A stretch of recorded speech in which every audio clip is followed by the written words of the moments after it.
je pense qu'on avait un bon bilan présenté à la population avec la prison, l'école Saint-Denis, Saint-Denis-Saint-Isidore, sur laquelle on a tenu parole.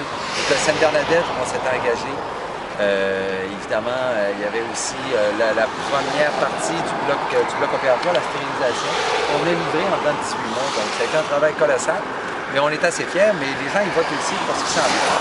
Bon, fait qu'on a décidé de proposer, je pense, des éléments porteurs pour la région.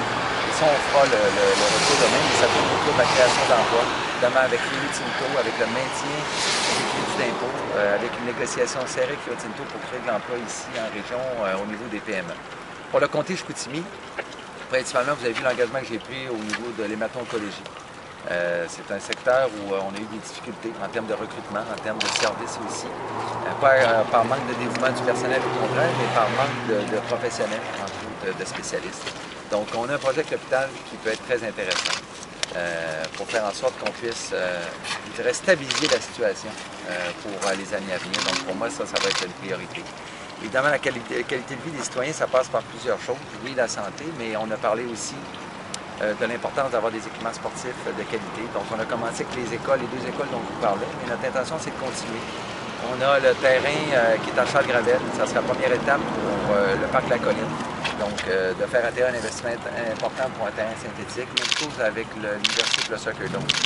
Il y a des manques aussi au niveau des pistes cyclables dans le secteur Chicoutimi. De plus en plus, on sait à quel point le vélo est populaire. Pierre Lavoie en a été, je dirais, le plus grand ambassadeur avec une PME dont on est très fiers aussi. Donc, ce qui fait que maintenant, par contre, notre réseau des pistes cyclables n'est pas adopté. Donc, ça fait partie des améliorations qu'on doit apporter, puis ça peut se faire dans un mandat de quartier, de façon très rapide. On a aussi avec l'université, on veut lui faire jouer, on a vu avec la Charte du bois, la région doit tirer sa juste part en termes de recherche et développement là-dedans. L'université est bien placée pour la formation. Donc, c'est faire atterrir des projets de recherche ici à Chicoutimi. Donc, c'est important. On a livré un centre d'expertise en 18 mois. 30 fonctionnaires de plus dans la région. C'est pas rien, c'est 30 familles de plus. Donc, ce centre d'expertise-là, c'est un exemple qu'on doit continuer en médecine et technologie. Ça, je m'engage à ça auprès de la population, de voir les opportunités, tant au niveau du ministère des Transports qu'au niveau des services informatiques pour attirer et amener plus de fonctionnaires ici, dans la région. Et au niveau culturel, je pense qu'on est le seul à avoir une plateforme culturelle. C'est ça que ça tourne autour des grands événements. On est engagé auprès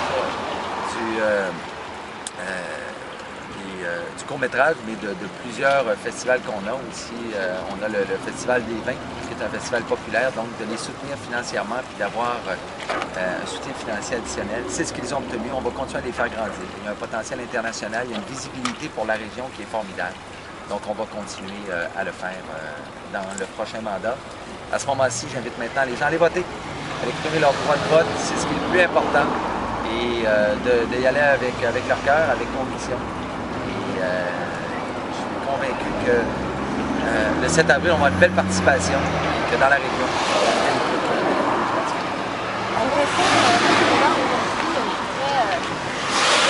on peut dire des ponts, parce que celui du Pont-Saint-Anne est maintenant devenu célèbre aussi pour... D'ailleurs, on a vu à quel point ce pont-là existait d'ailleurs, parce qu'on en a eu cruellement besoin. Donc, oui, on est ici pour rappeler le courage qu'ont eu les gens Chicoutimi, particulièrement Chicoutimi-Nord dans cette saga, de montrer qu'on est capable tous ensemble de gérer des situations de crise, ce ne sont pas exemples, puis de relever et de montrer une fierté collective, je pense, qui fait l'envie de tout le Québec. Puis en même temps d'y apporter des solutions. Donc on s'est engagé à court terme de faire la réflexion du Pont-du-Luc, une réflexion améliorée, c'est ce qu'on a livré. D'entamer le processus vers la construction d'un troisième pont, c'est ce qu'on a livré aussi.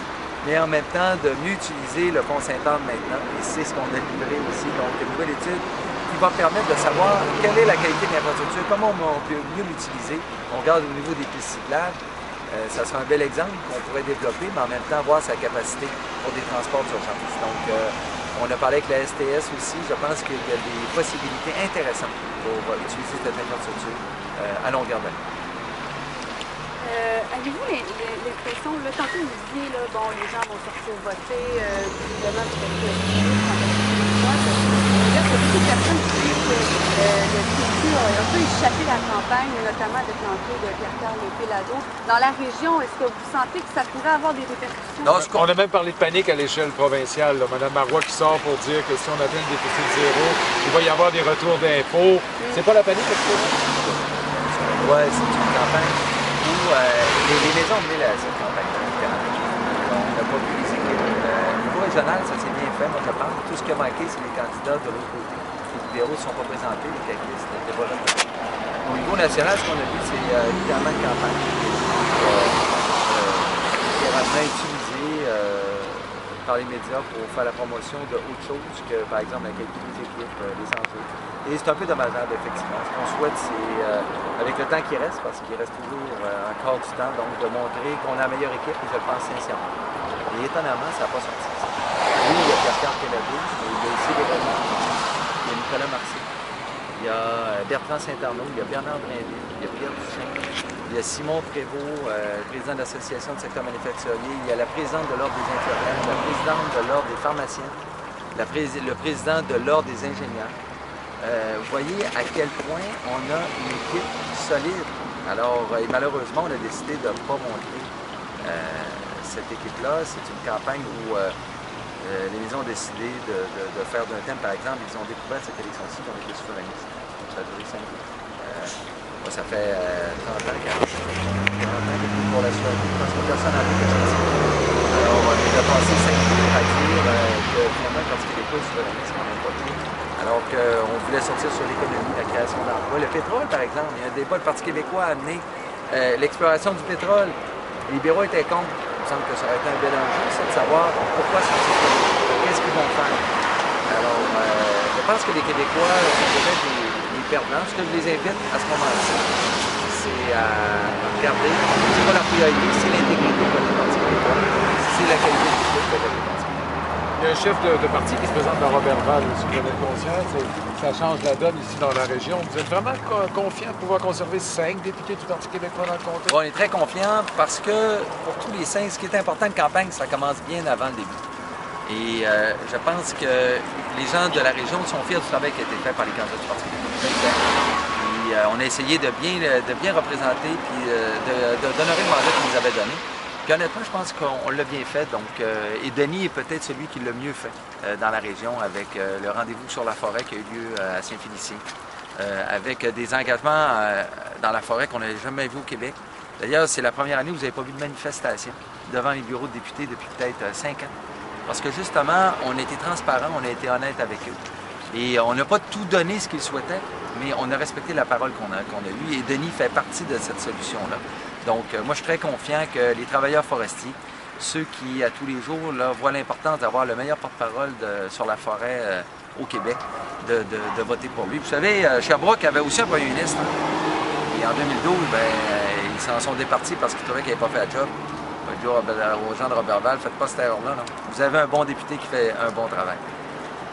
J'aimerais vous faire réagir par rapport à Jacques Brassard. Vous avez certainement lu sa chronique là, dans le journal qui dit que finalement la CAQ semble être le seul parti, c'est quasiment un plaidoyer pour voter pour la CAQ, donc qui est visiblement le seul parti à s'occuper de la morbidité, donc de l'État-providence, comme vous le dit. Vous pensez de quoi? Vous pensez quoi d'une sortie comme celle-là d'un ancien député péquiste?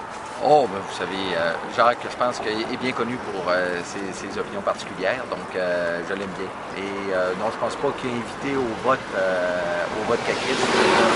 Et je pense que dans la région, l'ADQ, d'ailleurs, il faudrait au moins qu'il commence par avoir des candidats et un programme, tant au niveau local que régional. Donc, à un moment donné, dans une région comme la nôtre, ce qui importe, c'est que la population qui est en haut, c'est voter selon leurs convictions. Ça, c'est important. Après ça, c'est de savoir qu'est-ce que les gens proposent. Et si vous allez de l'autre côté, je n'ai même pas vu d'engagement locaux pour Chicoutimi, par exemple. Donc, pour le reste, c'est une campagne où moi, je souhaite que les gens, oui, aillent voter en grand nombre, mais pour leur conviction et pour la qualité des engagements. Puis en même temps, je pense qu'on a fait une belle job ensemble, toute l'équipe du Parti québécois. On a fait une belle job pour représenter les gens. Moi, j'ai été fier du travail qu'on a réalisé, puis on a le goût de continuer à bien servir les gens de la région. Qu'il y ait ou non une vague libérale, M. Ça, vous savez, les journalistes, hein, c'est comme les prévisions économiques, ça dit peu de choses sur ce qui va arriver et beaucoup sur la personne qui les fait. Alors, en ce qui concerne l'élection, ceux qui ont le dernier mot, c'est les voteurs. C'est un autre sondage qui s'en vient demain, vous le savez. Là. Vous savez, moi, je dis aux Québécois, votez pas sur les sondages, votez sur conviction. Votez, oui, avec votre tête, avec votre cœur, avec vos tripes, pour la meilleure équipe. Le reste, les sondages, ça, c'est pour permettre aux journalistes de commenter une journée de plus. Je vous dirais le vide. Alors, commenter un sondage, pour moi, c'est inintéressant. Parler d'engagement, ça, c'est important. Merci. Ça fait plaisir, hein? Bonne journée, profitez-en, il fait beau.